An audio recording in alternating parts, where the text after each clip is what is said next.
Pemirsa, sejumlah SD negeri di beberapa wilayah Indonesia sedang mengalami permasalahan kekurangan murid. Salah satunya di Solo sendiri, SD negeri hanya memiliki 8 murid jika ditotalkan. Lantas bagaimana Komisi 10 sendiri melihat hal ini? Apakah memang perlu ada evaluasi dan pengawasan ke depannya? Saya di sini bersama dengan Ibu Reni Astuti selaku anggota Komisi 10 Dapil Jawa Timur 1 dari fraksi PKS. Halo Ibu, selamat. Alhamdulillah baik Nah, Mbak. terkait kasus ini Ibu, kira-kira memang dari Komisi 10 sendiri sudah ada pembahasan atau bagaimana? Ya, terkait dengan SPMB, MPLS dan juga tahun ajaran baru secara detail memang belum dibahas di Komisi 10 ya.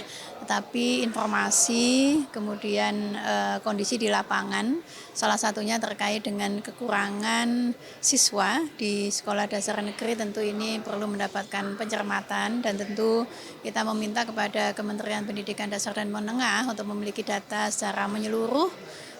Kita punya Dapodik, nanti bisa terpantau di sana atau mungkin segera diketahui ya terkait ini. Nah, ada beberapa hal yang saya analisa terkait dengan kenapa ini terjadi. Beberapa sekolah dasar negeri yang kekurangan siswa. Ada dua faktor yang menjadi penyebab. Yang pertama adalah terkait dengan angka kelahiran ya. Saat ini bisa jadi usia anak masuk SD dari tahun ke tahun mengalami penurunan. Nah, ini saya kira juga akan menjadi faktor.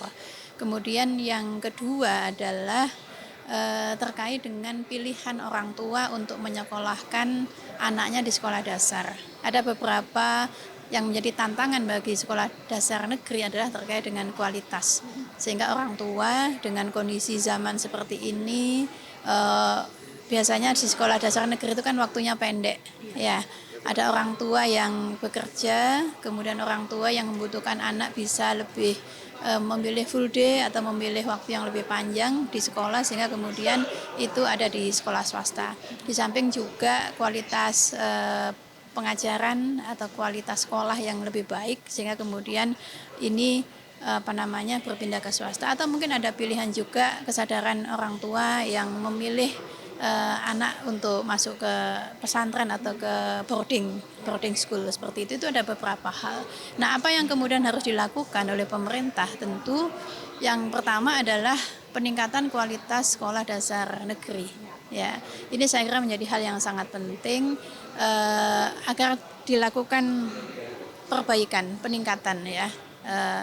Kemudian yang juga bisa dilakukan adalah ketika antar sekolah itu tidak terlalu berjauhan, maka bisa dilakukan penggabungan ya menjadi satu sekolah, 2, 3, kemudian digabung menjadi satu sekolah gitu. Tetapi penggabungan ini tentu tetap dengan mempertimbangkan akses jarak dari peserta didik. Jangan sampai kemudian penggabungan menimbulkan masalah baru. Saya kira terkait dengan penggabungan sekolah bisa menjadi opsi, tetapi harus dikaji secara mendalam. Jangan sampai kemudian ada anak yang sehingga terlalu jauh dengan sekolahnya. Kemudian yang kedua adalah pemanfaatan aset. Kalau memang ini terjadi, ada satu sekolah hanya mendapatkan 8 siswa, semestinya dia bisa ada 3 rombel, kemudian hanya 1 rombel, ada 2 rombel yang lain, maka kelas-kelas yang ada harus teroptimalkan dengan sebaik-baiknya. Misalkan bisa digunakan untuk kegiatan masyarakat yang ada di sekitar. Atau juga saat ini ada PAUD yang kadang kesulitan untuk mendapatkan tempat belajar.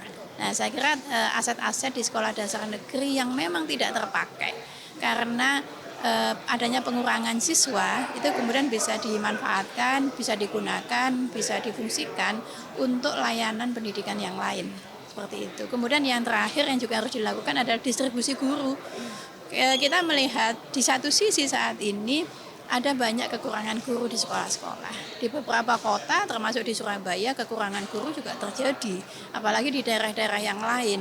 Nah, ketika kemudian ada satu sekolah yang kemudian siswanya berkurang, kemudian di sisi yang lain ada sekolah yang kekurangan guru, maka redistribusi guru ini juga menjadi suatu hal yang sangat penting. Baik Ibu, berarti kan tadi dari yang Ibu sampaikan bahwa memang harus adanya pemerataan guru, pemerataan mutu sekolah negeri juga terutama untuk yang sekolah dasar ya Ibu. Ini kan juga sebenarnya termasuk salah satu isu utama yang nantinya akan dibahas di Sisdiknas ya Ibu ya. Apakah kasus ini juga nanti akan menjadi salah satu poin penting untuk pembahasan Sisdiknas selanjutnya Ibu? Iya, jadi tentu ya persoalan-persoalan pendidikan apapun itu terkait dengan kualitas, aksesibilitas, infrastruktur pendidikan, kesejahteraan guru, ini selalu menjadi perhatian kami di Komisi 10. Oleh karena itulah dalam rapat-rapat kerja dengan Pak Menteri, dengan kementerian, kemudian juga dalam penyusunan regulasi, ini semua tentu akan menjadi perhatian untuk kemudian bagaimana solusi sistemik yang harus kita lakukan dan kita perbaiki ke depannya.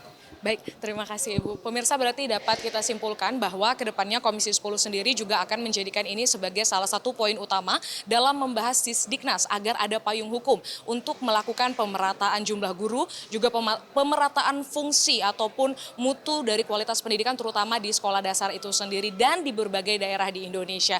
Demikian laporan kami pemirsa, terima kasih, kembali ke studio.